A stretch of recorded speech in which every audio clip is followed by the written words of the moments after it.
నమస్తే అన్న, మీ పేరు? నా పేరు చంద్రశేఖర్ అండి. ఏం చేస్తుంటారా?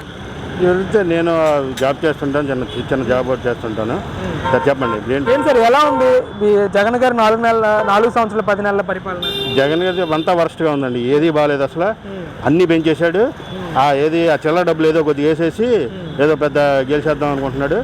175 ఓడిపోతాడని నేను అనుకుంటున్నాను. 175 ఓడిపోతే ఆంధ్ర ప్రజలు అంతా ఆనందించే వాళ్ళు ఇంకెవరు లేరు అసలు. ఇది అంత కసితో ఉన్నారు. ఎందుకని అంటారు? ఎంత కసితో ఉన్నారంటే అతను చేసిన దుర్మార్గాలు యాక్చువల్. ఇప్పుడు నేను చూడండి, మాస్క్ తీసి మాట్లాడలేకపోతున్నాను నేను. దేనికని ఇది నా ఓటు పోద్దామని భయం. నా ఓటు తీసేస్తారేమో, మళ్ళీ నన్ను ఏమైనా చేసేస్తారేమో అని. అంటే ఎంత భయపడితే బతుకుతున్నాం అనమాట. అంటే నిజాన్ని చెప్పకూడదు మనం, అదే చెప్తున్నా. అందుకనే 175 పోతాడు, లేదా ఒకటే 3 పందాలు జరుగుతాయి. వీడు 175 పోతాడు, లేదా సింగిల్ డిజిట్ వస్తుంది, లేదా 20 లోపు వస్తాయి. ఈ 3 ఉంటాయి, రాసుకోండి. అంతేగాని జగన్ గెలుస్తాడు లేదని ఎవడు కట్టాడు పందెం. వాక్ స్వాతంత్రం లేదంటారా? మాస్క్ కూడా ఏది లేదు ఇక్కడ. ఇంకోసారి వస్తే ఏం లేదు, మొత్తం ఇంట్లో అన్నీ పట్టుకుపోతారు అంతే. మొత్తం ఏం లేదు. ఇప్పుడేమో ఏది షర్టును ప్యాంటు పోయినాయి, డ్రైవర్ బండిని కూడా పోతాయి. మళ్ళీ గెలిస్తే డ్రైవర్ బండిని కూడా లాక్కెళ్ళిపోతారు. ఇప్పుడు అందుకే అన్ని దొంగదారులు అన్ని ఎత్తుక్కుంటున్నారు కదా, ఏ దొంగదారులో గెలవాలని. అది ముఖ్యంగా జగన్మోహన్ రెడ్డి గారు 2.5 లక్షల కోట్ల ప్రజల అకౌంట్ల కోసం సంక్షేమ కార్యక్రమాల ద్వారా చెప్తాను కదా. ఆయన వేసే ముష్టి డబ్బుల కోసం జనాలు ఎదురు చూడాలి అనే స్టేజ్కి తీసుకొచ్చాడు. అంతే మొత్తం ఆదాయాలన్నీ కొట్టేశాడండి. కొట్టేసి నేను వేసే ముష్టి మీద ఆధారపడాలి అనేటట్టుగా చేశాడు. అంతేగా చేసింది కదా. చూసుకోండి మీరు, రికార్డ్స్ అన్నీ జరిగేసుకుని ఆయన చేసింది అదే. ఇసుక కొట్టేశాడు. ఇసుక కొట్టేసి ఎంతమంది జీవితం కోల్పోయారు చూసుకోండి. డెవలప్మెంట్ లేదంటారా మరి రాష్ట్రంలో? జీరో. ఉన్నాయి పోతే ఇంకా డెవలప్మెంట్ ఏంటి?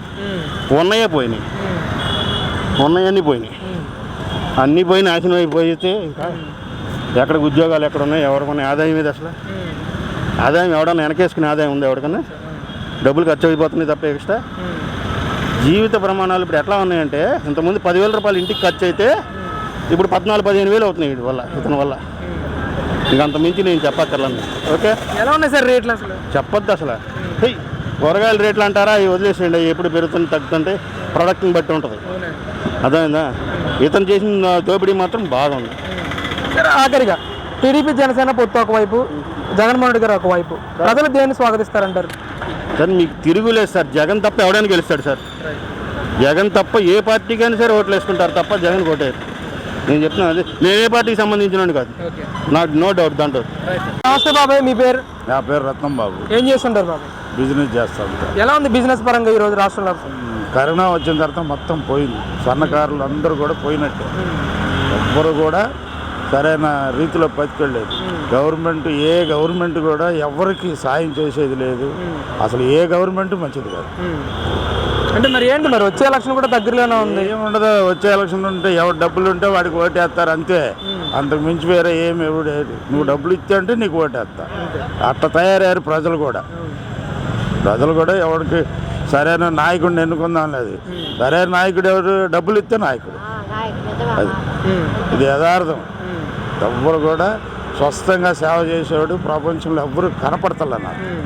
మరి ఏంటంటారు, ఇంక ఇంతేనంటారు ఈ రాజకీయం? ఇంకా అంతే. మనం బతికినంతకాలం, వాళ్ళు బతికినంతకాలం అంతే. ఇంకా వేరేది ఏమి ఉండదు.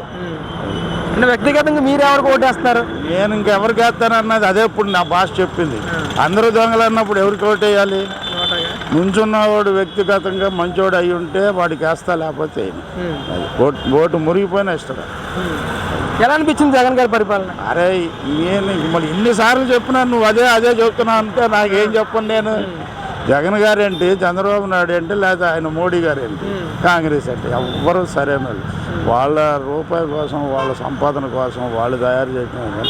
ప్రజలకి న్యాయం చేసి ప్రజల గురించి పోరాడేవాడు మాత్రం ఒక